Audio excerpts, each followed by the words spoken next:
কেউ চুলের মধ্যে ধরতো, কেউ হাত চেপে ধরতো, কেউ পা চেপে ধরতো। যখন অজ্ঞান হয়ে পড়তাম তখন ছেড়ে দিত। আমি কখনো বিয়ে করি তাহলে আমি কখনো মা হতে পারবো না। এমন আটকেছে, আমার আওয়াজ বাহিরে চাইতো না। খাবার চাইলে দিবে না, বলছে নাই বাদেন, মানে পরে আইনা দিব।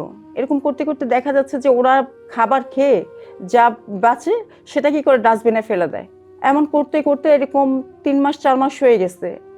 যখন আমি একটু কাজে থেকে যখন দুর্বল হয়ে পড়ি তখন কাজে থেকে একটু স্লো হয়ে গেছি। ওখানে আমাকে দেওয়া হয়েছিল লুলু সুপার মার্কেটে, ওই সৌদি আরবে যে একটা লুলু হাইপার সুপার মার্কেট আছে ওখানে দেওয়া হয়েছিল। ওখানে আমাকে না দিয়ে ওনার হাউসে নিয়ে রাখছে, ওখানে আমি কাজ করব। ওই মালিককে বলছে শোরুমে যাওয়া লাগবে না, তোর এখানেই কাজ করতে হবে। তারপর আলহামদুলিল্লাহ আমি মেনে নিয়েছিলাম। দেখা যাচ্ছে যে আমি একটু কাজে স্লো হলে ওনার মেয়েদেরকে ডেকে নিয়ে আসতো। কেউ চুলের মধ্যে ধরতো, কেউ হাত চেপে ধরতো, কেউ পা চেপে ধরতো, লোহা জাতীয় জিনিস ওগুলি দিয়ে গিরায় গিরায় মারতো। তখন আমি সহ্য করতে পারতাম না, তখন ছুটাছুটি করতাম। যখন অজ্ঞান হয়ে পড়তাম তখন ছেড়ে দিত। তো 3 ঘন্টা 4 ঘন্টা পর্যন্ত আমার জ্ঞান থাকতো না। যখন জ্ঞান আসতো তখন আমি উঠে হাঁটতে পারতাম না। পায়ের তলাতে লাঠি দিয়ে আপনার রড দিয়ে মারতো। প্রতিনিয়ত এরকম টর্চারিং করছে, প্রতিনিয়ত। রাত হলে দরজা নক করতো, দরজা নক করে বসে থাকতাম, ঘুমাতাম না। কখন কে আমার উপর হামলা করে আমি এইরকম একটা ভয় কাজ করতো। তো আমি কি করতাম, রুমে না শুয়ে ওয়াশরুমে চলে যেতাম। ওয়াশরুমে যেয়ে দরজা লাগায় লক করে সারা রাত্র ওখানে বসে থাকতাম। ওই ভদ্রমহিলা ওনার মেয়েদেরকে ডাকায় নিয়ে আসতো, ছেলেরা তো কাজে চলে গেছে, মেয়েদেরকে ডাকায় নিয়ে আসতো। তো আমাকে প্রচুর এত মারা মারছে যে আল্লাহ যাতে কোনো মেয়েকে সৌদি আরবে না পাঠায়, এটা আমার রিকোয়েস্ট। এবং আমার মতো যাতে হ্যারাসমেন্ট না হয়।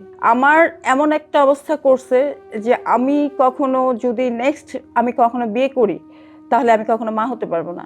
ওরা আমাকে মানে জড়ো এমন মারা মারছে, আমার জড়োটা ফেটে গেছে। ওইটা আমাকে বাংলাদেশে এসে অপারেশন করা লাগছে। এমন অবস্থা, ব্লাড যেতে যেতে অবস্থা খারাপ হয়ে যেত।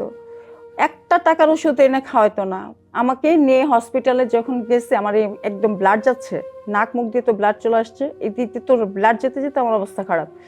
উনি আমাকে হসপিটাল নিয়ে যায়, তো একজন ডক্টর বলতেছে ওই পরিবারের কি যতজন ছেলে ছিল, মানে যতজন সদস্য ছিল সবাই, হ্যাঁ সবাই, ছেলে মেয়ে নাতি নাতনি যা ছিল। বয়স্ক মহিলা, উনি লাঠি দিয়ে হাঁটতে পারে না, উনি উঠে ওনার যে লাঠি ছিল ওইটা দিয়ে পিটাইতো। এরকম করে হসপিটাল নিয়ে গেছে। যখন পুলিশ আমাকে জিজ্ঞেস করছে যে তোকে মারছে নাকি, তখন আমার মুখটা এইভাবে চাপা দিয়ে ধরে একটা রুমের মধ্যে নিয়ে পরে উনি ওনার হাজব্যান্ডকে ফোন দিছে, তুমি গাড়ি নিয়ে আসো, ওরা নিয়ে বাসায় আসবো। আমাকে পুলিশ কমপ্লেন করতে দিত না, আমার রুমের মধ্যে আটকায় রাখতো।